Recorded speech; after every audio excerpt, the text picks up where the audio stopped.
Congress PRS మధ్య ఒప్పందం ఉందని ఆరోపించారు కేంద్ర మంత్రి బండి సంజయ్. గత ప్రభుత్వ అక్రమాలపై ఎందుకు విచారణ జరపడం లేదని ఆయన ప్రశ్నించారు. డ్రగ్స్ కేసు విచారణ ఏమైందంటూ విమర్శలు చేశారు Bandi Sanjay.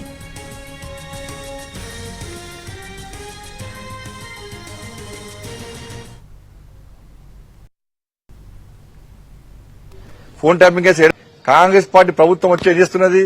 Phone tapping case ఏడమైంది, కాళేశ్వరం కేసు ఏడమైంది, డ్రగ్స్ కేసు ఏడమైంది. ఇవాళ ఎఫ్టీఎల్ భూములకు సంబంధించి అలా దాదాపు 52 చెరువులు ఈ కేసీఆర్ కుటుంబమే అన్యాక్రాంతం చేసింది, అవినీతికి పాల్పడదని చెప్పి అంటున్నారు. మరి దాని మీద విచారణ ఎందుకు అవుతలేదు? అసలు 6 జ్ఞానంలో ఎందుకు మాడతలేరు మీరు? ఇది కేవలం వాళ్ళిద్దరి మధ్య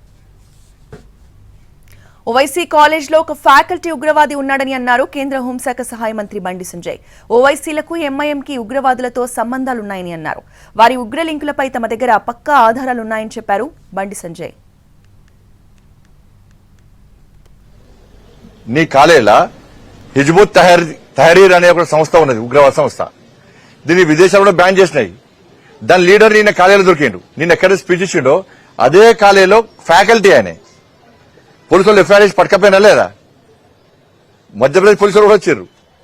నీ కాలేలో ఫ్యాకల్టీ ఒక సంస్థ నిర్వహిస్తూ సంస్థ హెడ్ గా ఉండి మీ కళాశాలకు సంబంధించిన విద్యార్థులను మాయ చేసి మోసం చేసి మభ్యపెట్టి ఆ సంస్థ వైపు అట్రాక్ట్ అయ్యే విధంగా చేస్తుంటే మరి ఏ ఫోబియా ఉంది నీకు?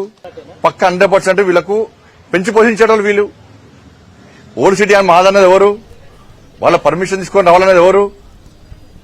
మేమొచ్చినా ఎవరొచ్చినా వాళ్ళ పర్మిషన్ తీసుకొని రావద్దన్నది ఎవరు? మరి ఇప్పుడు ఎవరు పర్మిషన్ తీసుకొని ఉగ్రవాద సంస్థలు వస్తున్నారు షెల్టర్ తీసుకుంటారు?